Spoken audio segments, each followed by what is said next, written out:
Hi hello ನಮಸ್ಕಾರ ಸ್ನೇಹಿತರೆ. ರಾಮಾಚಾರಿ ಚಾರು ಇಬ್ಬರು ಕೂಡ ದೂರ ಆಗ್ತಿದ್ದಾರೆ. ಆತ ಕಡೆ ಜೈಶಂಕರ್ ಅರೆಸ್ಟ್ ಆಗ್ತಿದ್ದಾಗೆ ಈ ಕಡೆ ರಾಮಾಚಾರಿ ಚಾರುನ ಬಿಡುವುದಕ್ಕೆ ನಿರ್ಧಾರ ಮಾಡ್ತಿದ್ದಾರೆ. ಹಾಗಿದ್ರೆ ಮಾನ್ಯತಾ ಅನ್ಕೊಂಡಾಗೆ ಆಗೋಯ್ತಾ? ರಾಮಾಚಾರಿ ಚಾರು ದೂರವಾಗ್ಬಿಟ್ರ?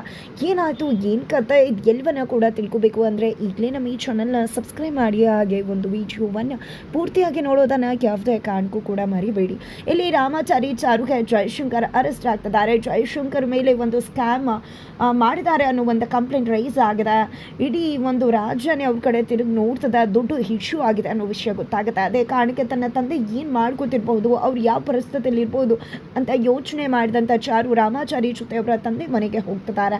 ಬಟ್ ಇದೆಲ್ಲ ಆಹ್ವಾನಕ್ಕೂ ಕೂಡ ಕಾರಣ ಮಾನ್ಯತಾ ಅನ್ನೋ ಸತ್ಯ ಜೈಶಂಕರ್ಗೆ ಗೊತ್ತಾಗಿದೆ. ಜೊತೆಗೆ ನಿನಗೆ ಒಂದು ಪೊಲೀಸ್ ಸ್ಟೇಷನ್ ಅಂದರೆ ನೀನು ಜೈಲಿಗೆ ಹೋಗಬೇಕಾಗತ್ತೆ, ಅದರ್ವೈಸ್ ನೀನು ಸಾವನ್ನು ತಗೋಬೇಕಾಗತ್ತೆ ಅಂತ ಹೇಳಿ ಮಾನ್ಯತಾ 2 ಆಪ್ಷನನ್ನು ಕೊಡ್ತಾರೆ. ತನ್ನ ಮಗಳ ಮುಂದೆ ಯಾವುದೇ ಕಾರಣಕ್ಕೂ ಕೂಡ ನಾನು ತಲೆ ತಗ್ಸಿ ನಿಂತ್ಕೋಬಾರ್ದು, ನನ್ನ ಮಗಳು ನನ್ನಪ್ಪ ಇಂಥವ್ರು ಅಂತ ತಲೆ ತಗ್ಗಿಸ್ಬಾರ್ದು ಅಂತ ಯೋಚನೆ ಮಾಡಿದಂಥ ಜೈಶಂಕರ್ ಸಾವೇ ನನಗೆ ಪರಿಹಾರ ಅಂತ ಅಂದ್ಕೊಂಡಿದ್ದೆ, ಸಾವನ್ನು ಆಯ್ಕೆ ಮಾಡ್ಕೋತಾರೆ. ಇನ್ನೇನು ಅವರು ತಮ್ಮ ಕೃತಿಯನ್ನು ಮುಗಿಸ್ಕೋಬೇಕು ಅನ್ನೋ ಸಮಯಕ್ಕೆ ಚಾರು ಬಂದು ಅದನ್ನು ತಡೀತಾರೆ.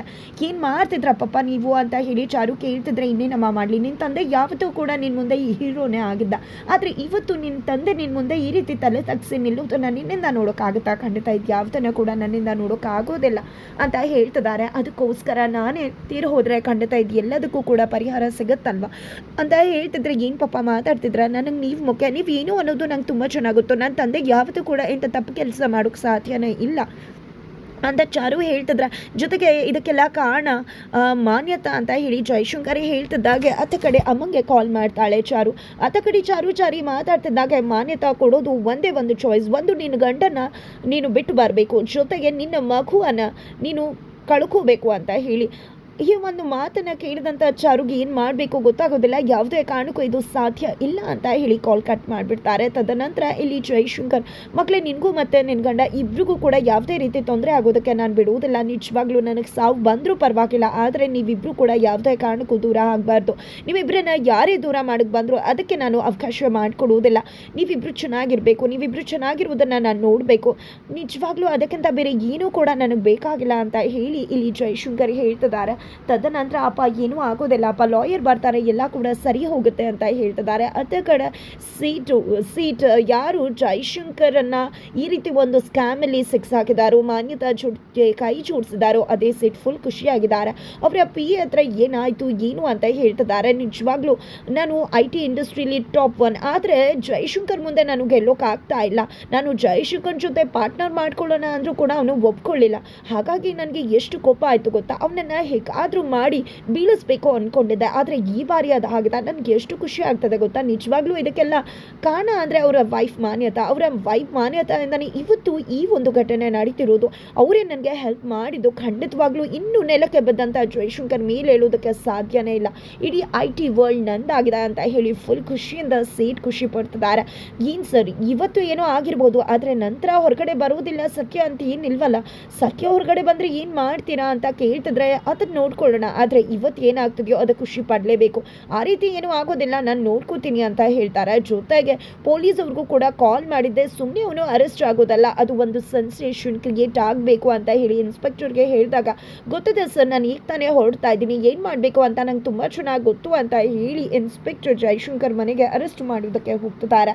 ಇತ್ತ ಕಡೆ ಲಾಯರ್ ಕೂಡ ಅಲ್ಲಿಗೆ ಹಾಜರಾಗ್ತಿದ್ದಾರೆ. ಅಲ್ಲಿ ಮೀಡಿಯಾದವರೆಲ್ಲ ನಡ್ತಿದ್ದಾರೆ. ಮೀಡಿಯಾದವರು ಎಲ್ಲರೂ ಕೂಡ ನೀವೇ ಅಲ್ವಾ ಜೈಶಂಕರ್ ಪರ ಲಾಯರ್ ವಾಸುದೇವನ್ ಅಂತ ಕೇಳ್ತಿದ್ರೆ, ಹೌದು ಅಂತ ಹೇಳ್ತಿದ್ದಾರೆ. ಏನು ಸರಿ ಇದು ವಿಷಯವಾಗಿ ಏನು ನಡೀತಾ ಇದೆ ದಯವಿಟ್ಟು ಹೇಳ್ತೀರಾ ಅಂದಾಗ, ನನಗಿನ್ನೂ ಕೂಡ ಕ್ಲಿಯರ್ ಆಗಿ ಗೊತ್ತಿಲ್ಲ, ನಾನು ಹೋಗಿ ಮಾತಾಡಿ ಬಂದು ನಂತರ ಎಲ್ಲವನ್ನೂ ಕೂಡ ಹೇಳಬೇಕಾಗತ್ತೆ ಅಂತ ಹೇಳಿ ವಾಸುದೇವ ಅಲ್ಲಿಂದ ಮೀಡಿಯಾದವರಿಂದ ತಪ್ಪಿಸ್ಕೊಂಡು ಮನೆ ಒಳಗಡೆ ಬರ್ತಾರೆ. ಮನೆಗೆ ಬರ್ತಿದ್ದಾಗ ಇತ್ತ ಕಡೆ ಅಂಕಲ್ ಇದು ಆಂಟಿಸಿಪ್ಟಿ ಬೇಲ್ ಸಿಗ್ತಾ ಅಂತ ಕೇಳ್ತಿದ್ರೆ, ಇಲ್ಲಮ್ಮ, ಯಾವುದೇ ಕಾರಣಕ್ಕೂ ನಿರೀಕ್ಷಣಾ ಜಾಮೀನು ಈ ಕೇಸಲ್ಲಿ ಸಿಗೋದಿಲ್ಲ, ನಾನು ಕೂಡ ತುಂಬಾ ಟ್ರೈ ಮಾಡಿದೆ, ಬಟ್ ಆಂಟಿಸಿಪೇಟ್ರಿ ಬೇಲ್ ಸಿಗೋದು ತುಂಬ ಕಷ್ಟ ಆಗುತ್ತೆ, ಯಾವುದೇ ರೀತಿಲೂ ಕೂಡ ಈ ಒಂದು ಕೇಸ್ಗೆ ಬೇಲ್ ಸಿಗೋದಿಲ್ಲ, ಇದು ನಾನ್ ಬೇಲೇಬಲ್ ಇಶ್ಯೂ, ಒಂದೇ ದಾರಿ ಇರೋದು, ನಿಮ್ಮ ತಂದೆ ಬೇರೆ ಕಡೆ ಎಲ್ಲಾದರೂ ಹೋಗಬೇಕಾಗತ್ತೆ, ಅಲ್ಲಿಂದ ತಪ್ಪಿಸ್ಕೋಬೇಕಾಗತ್ತೆ, ಆದರೆ ಏನು ಮಾಡೋದು, ಮೀಡಿಯಾ ಕೂಡ ತುಂಬಾ ಹೊರಗಡೆ ಇದೆ, ಜೊತೆಗೆ ಪೊಲೀಸ್ ಪ್ರೊಟೆಕ್ಷನ್ ಕೂಡ ಟೈಟ್ ಆಗಿದೆ, ಯಾವುದೇ ಕಾರಣಕ್ಕೂ ಕೂಡ ಇವರು ಆಚೆ ಹೋಗದೇ ಇರೋ ಹಾಗೆ ನೋಡ್ಕೊತಿದ್ದಾರೆ.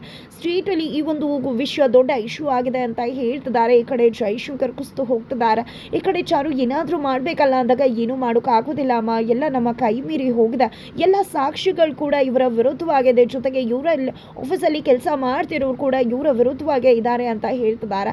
ತದನಂತರ ಪೊಲೀಸವರು ಬರ್ತಾರೆ. ಪೊಲೀಸವರು ಬರ್ತಿದ್ದಾಗ ಇಲ್ಲಿ ಜೈಶಂಕರ್ ಅವ್ರನ್ನ ಬಂದು ಅರೆಸ್ಟ್ ಮಾಡ್ತಿದ್ದಾರೆ. ಇಲ್ಲ, ನನ್ನ ತಂದೆ ಯಾವುದೇ ತಪ್ಪು ಮಾಡಿಲ್ಲ, ಯಾಕೆ ಅರೆಸ್ಟ್ ಮಾಡ್ತಿದ್ರ ಅಂದಾಗ ನಿಮ್ಮ ತಂದೆ ತಪ್ಪು ಮಾಡಿದಾರೋ ಇಲ್ವೋ ಇಲ್ಲ ಕೂಡ ಕೋರ್ಟಲ್ಲಿ ಗೊತ್ತಾಗುತ್ತೆ ಅಂತ ಹೇಳಿ ಕೈಗೆ ಕೋಳನ ಹಾಕಿದ್ದೆ ಜೈಶಂಕರ್ ಅವ್ರನ್ನ ಹೊರಗಡೆ ಕರ್ಕೊಂಡು ಬರ್ತಿದ್ದಾರೆ.